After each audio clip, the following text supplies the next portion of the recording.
evening, everybody. You're very welcome to our Lenten programme here in the SMA Church in Wilton. The theme of our programme this Lent is a Lenten journey for the soul. This implies we're taking our soul on a journey. To help you and to guide you on that journey, it is nice to have some literature to read. I have chosen this book, Trellis For The Soul by Martina Lehan. Father Michael invited Martina to introduce you to this beautiful book. And I'm sure some of you have heard that introduction. If not, certainly I will be introducing you to the book over the next 2 to 3 sessions. I would like Lent not to be just another tick box exercise for you.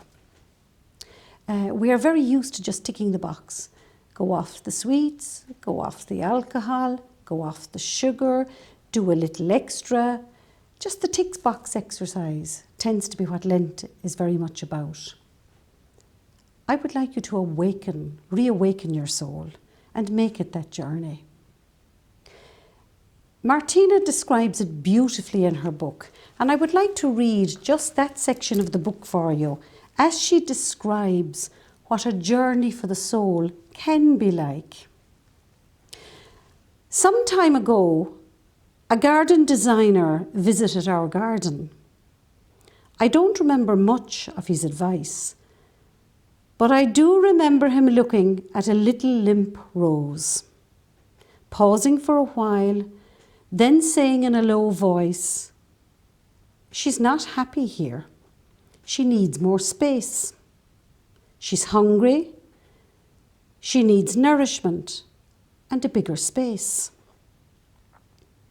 She wants to be free." Then, in a louder, more emphatic voice, he exclaimed, "She's outgrown this container." He looked at the rose again and said with sudden realization, "She needs a trellis." I thought it was a contradiction that he had earlier said she wants to be free, yet now he's telling us to pin her to a trellis. I considered the trellis to be something restrictive, so I vehemently resisted. I decided I knew better. So I dismissed the trellis idea, but took the rest of his advice. As suggested, we changed her pot, giving her a new spacious one that allowed her roots to grow deep into the soil. We added good nutrition and a lot of manure.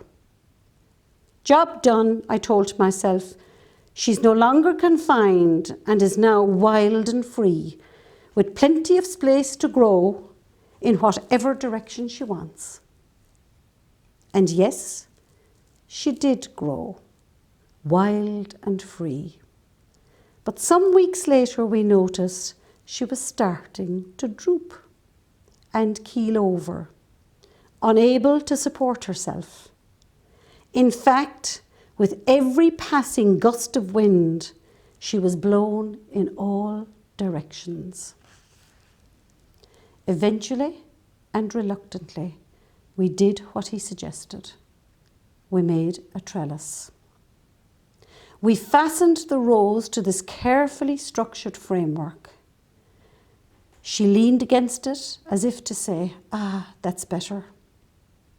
After a few weeks, she began to lift her bowed head, showed her little pink face and moved her arms outwards and upwards, beautifully supported in her natural growth towards the light. Reawaken your soul. We may have the feeling to let the soul go free. Put it in a new pot. Let the roots grow deep. But we need the trellis. We need the trellis. So I would like to use Martina's book and certainly our Lenten reflections, to help us to repot the soul and the energy of the soul. Let the roots grow deep, but build the trellis to support the structure. So, for this type of spiritual growth, what does it help us to cultivate? Again, using Martina's idea, it will help us to grow in a number of ways. It will help us to build resilience. What is resilience? Resilience is that ability to prepare for, to recover from, and to adapt to the many knocks we meet in life. Oh my God, do we need that right now? It will help us to create a balance. Equanimity, we call it in mindfulness. The balance between the inner world and the outer world. The outer world has huge resonance and takes over a lot of our time. We mentioned it in some of our Lenten reflections. The outer world of holidays and dining out and the wealth and all the routines. My God, how they can come crashing down overnight. And all we're left with is the inner world. That's all we're left with. And it's the inner world sustains us. So let us try to use this Lent to build that balance between the inner world and the outer world. The trellis will help us to gain stillness. Be still and know. What will stillness help us to know? Stillness will help us to know that God is with us. And we need to know that right now. God is with us. But unless we're still, we won't know. The trellis will help us to be creative and build creativity. Life changes, and we have to be creative to cope with those changes. The routines, even in our spiritual world over the many, many years of our lives, the routines of just going to Mass on Sunday, it was a grand routine. The routines of the rituals, the First Communions, the confirmations, they've all fallen apart. We have to now be very creative if we want to hold on to that spiritual, those spiritual routines that we held so dear. We now have to be creative. So we need to put creativity onto the trellis. Purpose. We need to put purpose onto the trellis. It's a very important part of the trellis. What matters most in my life? And if we reflect again on the Gospel of Mark, and when I'm reflecting on Martina's book, where do I see the Gospel of Mark? When I think of purpose, I think of the flower, that rose. The rose is the purpose in life. The main purpose in life is loving God and loving one another. That's what helps us to bloom. Then, of course, I go to the roots of the rose. And how deep are those roots? What helps those roots to become strong? Mark's Gospel, the kingdom of God. The kingdom of God and building that, the proclamation of that kingdom. How I live my life every day. How I honour my commitment to discipleship. Discipleship with my God. Discipleship with the community around me, be it my family, my work colleagues, my neighbours. And discipleship as a leader. How I influence the whole world around me. For me, Mark's Gospel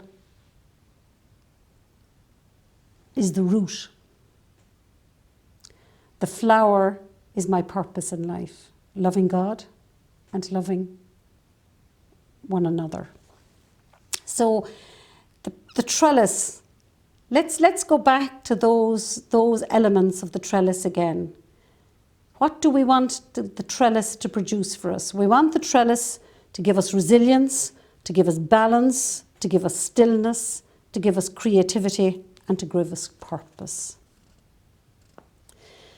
Crisis carries the invitation to rethink. We need the trellis right now because we're in the middle of a pandemic, and we're 12 months into that pandemic now. So crisis, it is utterly crisis.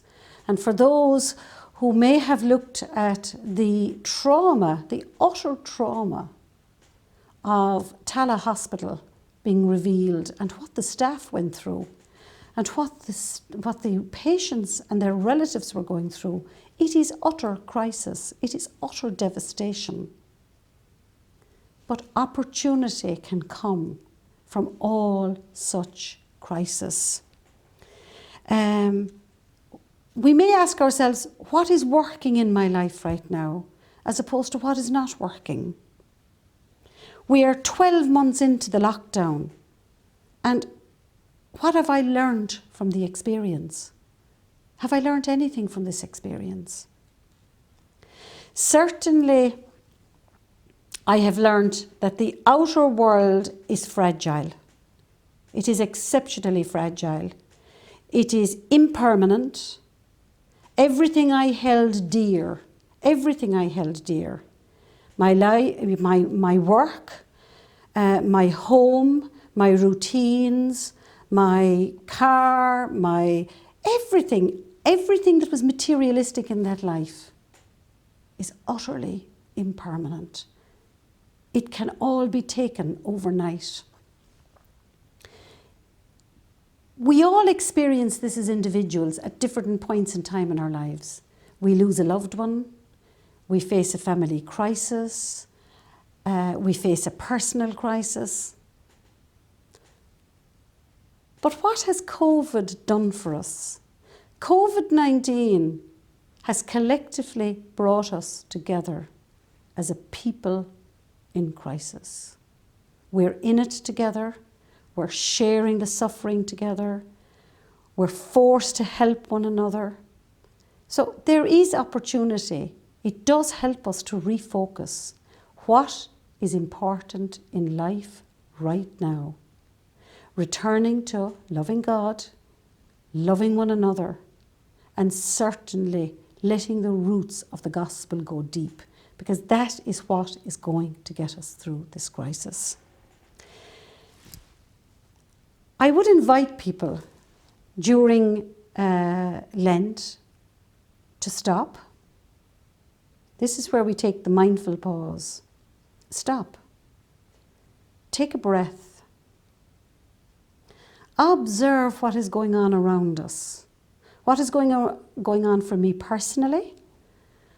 What is going on for my community? What is going on for us nationally as a people? Take a breath and observe. And once we observe, we have opportunities. We notice the opportunities. We will notice the opportunities of putting that trellis together. But we need to observe. From a spiritual perspective, we need time. How much time each day do you put aside to build your spiritual resilience? Commit to putting that time together during Lent. It requires discipline. If you were to take on a new hobby, you require the discipline to practice. You require the discipline to learn the skills. Building your spiritual life is no different. It requires time and it requires discipline. Commit time each day during Lent to building that spiritual practice.